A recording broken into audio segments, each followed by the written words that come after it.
ओम श्री गुरुवे नमः।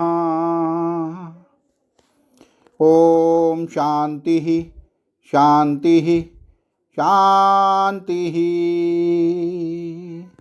प्रणाम भगवान। भगवान योग वासिष्ठ महारामायण से निर्वाण प्रकरण पूर्वार्ध और सर्ग नंबर 85 से 86 लेते हैं भगवान, जिसमें शीर्षक है सोकर उठी हुई चुड़ाला के द्वारा राजा की खोज। मन में राजा के दर्शन और राजा के भविष्य का विचार करके चुड़ाला का लौटना, नगर में आकर राज्य शासन करना, तदंतर कुछ समय बाद राजा को ज्ञान उपदेश देने के लिए ब्राह्मण कुमार के वेश में उनके पास जाना, राजा द्वारा उनका सत्कार और परस्पर वार्तालाप के प्रसंग में कुंभ द्वारा कुंभ की उत्पत्ति, वृद्धि और ब्रह्मा जी के साथ उसके समागम का वर्णन। श्री वशिष्ठ जी कहते हैं, रघुकुल भूषण राम, इस प्रकार राजा शिखिध्वज मन में एक तापस को जिन जिन वस्तुओं की आवश्यकता पड़ती है उन पदार्थों का संग्रहण करके कुटिया में रहने लगे। इधर घर पर चुड़ाला ने क्या किया, अब उसे सुनो। आधी रात के समय जब राजा शिखिध्वज महल से निकलकर दूर चले गए, तब अकस्मात चुड़ाला की नींद टूटी। वह तत्काल उठकर सैया पर बैठ गई और चिंताग्रस्त होकर यूँ विचार करने लगी। दुख की बात है जो मेरे पतिदेव राज्य का परित्याग करके घर से मन को चले गए, अतः अब मेरा यहाँ रहना किस काम का। मैं भी उनके समीप ही जाऊंगी, क्योंकि ब्रह्मा ने स्त्रियों के लिए पति को ही एकमात्र गति निर्धारित किया है। यूँ सोचकर और विचार कर चुड़ाला पति का अनुगमन करने के लिए उठ खड़ी हुई और झरोके के रास्ते निकलकर आकाश में जा पहुंची। वहां आकाश मंडल में स्थित होकर उसने अपने पति को निर्जन मन में भटकते देखा। फिर वह उनके भविष्य के विषय में पूर्ण रूप से विचार करने लगी।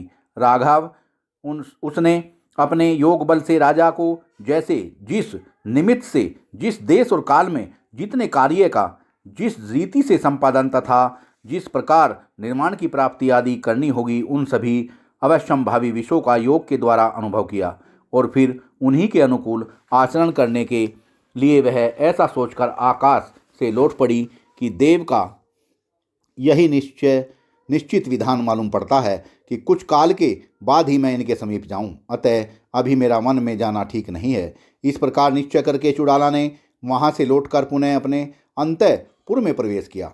दूसरे दिन उसने ऐसी घोषणा कर दी कि किसी विशेष कारणवश महाराज इस समय बाहर गए हुए हैं। इस प्रकार समस्त पूर्ववासी जनों को आश्वासन देकर सुंदरी चुड़ाला वहाँ रहने लगी। जैसे धान की रखवाली करने वाली स्त्री समय अनुसार पके हुए धान के खेत की रक्षा करती है, वैसे ही वह समतापूर्वक अपने स्वामी की शासन प्रणाली के अनुसार राज्य की देखभाल करने लगी। इस प्रकार मन में राजा शिखिध्वज के और अपने महल में चुड़ाला के क्रम से दिन, पक्ष, मास, ऋतु और वर्ष बीतते चले गए। यूँ सुंदरी चुड़ाला को राजा राजमहल में और शिखिध्वज को जंगली लता कुंजों में निवास करते 18 वर्ष बीत गए। तदंतर बहुत वर्षों तक उस महाशैल की तलहटी में निवास करते हुए राजा शिखिध्वज वृद्ध अवस्था को प्राप्त हो गए। इधर चुड़ाला अपने पति की राग आदि वासनाओं के परिपाक को लक्ष्य करके उतने काल तक प्रतीक्षा करती रही। जब मन में रहते हुए जरा अवस्था से युक्त राजा शिखिध्वज के बहुत से वर्ष व्यतीत हो गए, तब पति के प्रति अपनी कर्तव्य की भावना से प्रेरित होकर चुड़ाला के मन में ऐसा विचार उदय हुआ कि अब मेरे लिए पति के समीप जाने का समय आ गया है। यूँ सोचकर वह मंदराचल की उपत्यका में जाने के लिए तैयार हो गई और रात्रि के समय अंतःपुर से निकलकर आकाश मार्ग से उड़ चली। वह वायुमंडल में होकर यात्रा कर रही थी।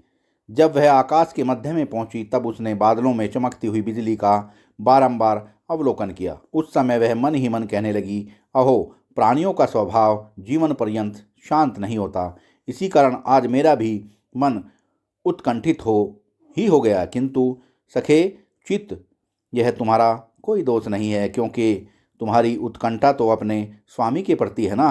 फिर भी तुम उत्कंठा से परिपूर्ण होकर स्थित रहो। तुम्हारे भली भांति उत्कंठित होने से मेरा क्या प्रयोजन सिद्ध हो सकता है, क्योंकि मेरे स्वामी तो अब तपस्वी हैं, अतः वे क्षीण काय एवं वासना शून्य हो गए होंगे। मैं तो ऐसा समझती हूँ कि उनका मन अब राज्य आदि भोगों की ओर से उपरत हो गया होगा। जैसे वर्षा काल की शुद्ध नदी महानद में मिलकर उसी में विलीन हो जाती है, वैसे ही उसकी वासना लता महान आत्मा में एक मेक हो गई होगी। वे एकात्मा होकर एकांत में ही रत रहते होंगे। अतः उन वीतराग की वासनाएं उनकी शांत हो गई होंगी। मेरे विचार में तो ऐसा आता है कि अब मेरे स्वामी की स्थिति सूखे वृक्ष की सी हो गई होगी। तथापि चित्त तुम्हें उत्कंठित होने की क्या आवश्यकता है। मैं स्वयं अपने योग बल से पतिदेव की बुद्धि को उद्बुद्ध करके उन्हें उत्कंठित कर दूंगी और फिर तुम्हारे साथ मिला दूंगी।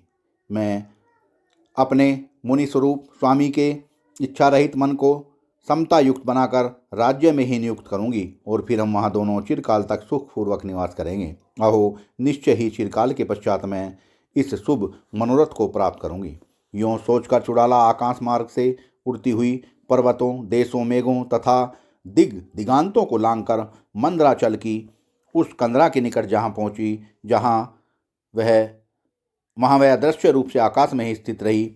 फिर वृक्षों और लताओं के स्पंदन से गम आगमन को सूचित करने वाली वायु की तरह उसने वन में भीतर प्रवेश किया। वहाँ उसने वन के किसी एक प्रदेश में पर्णशाला बनाकर उसमें बैठे हुए अपने पति को देखा, जो पहले हार, बाजूबंद, कड़े और कुंडल आदि से विभूषित होकर सुमेरु के समान कांतिमान दिखते थे। उन्हीं को आज चुड़ाला ने कृशकाय, कृशवर्ण तथा जीर्ण शीर्ण पत्ते की तरह शुष्क शरीर वाला देखा। उनके सिर पर जटाएं बंध गई थी तथा शरीर पर वल्कल वस्त्र शोभा दे रहा था। शांत तो वे थे ही, अतः अकेले ही भूमि पर बैठकर पुष्पों की माला गूंथ रहे थे।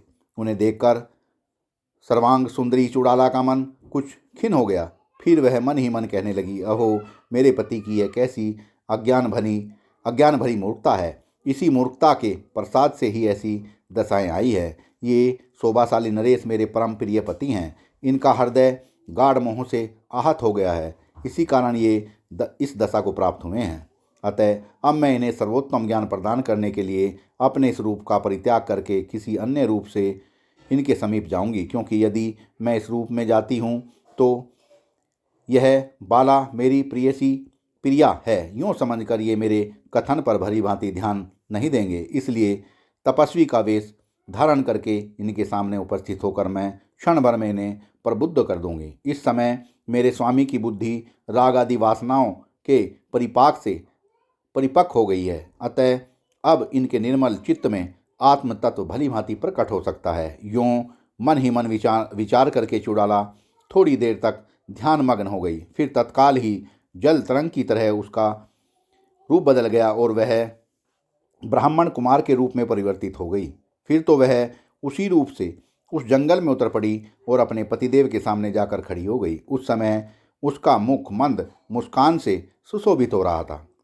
उस द्विज पुत्र का शरीर तपाए हुए स्वर्ण के समान गौर वर्ण का था। कंधे पर शूल यज्ञोपवीत लटक रहा था और वह दो निर्मल स्वच्छ वस्त्रों से आच्छादित था। इस प्रकार वह दूसरे वन से आया हुआ मूर्तिमान तपसा ही प्रतीत होता था। उस शोभाशाली द्विज कुमार को अपने सामने देखकर राजा शिखिध्वज ने समझा कि यह कोई देवपुत्र आया है। अतः वे अपनी खड़ाऊ छोड़कर तुरंत ही उठ खड़े हुए और बोले, देवपुत्र, आपको नमस्कार है, आइए इस आसन पर विराजिए। यूँ कहकर उन्होंने अपने हाथ से उनके सामने एक पत्ते का आसन रख दिया। तब ब्राह्मण कुमार ने भी कहा, राज ऋषि, आपको प्रणाम है। सत्संग को यहीं पे विराम देते हैं भगवान, आगे का सत्संग कर लेंगे। प्रणाम भगवान।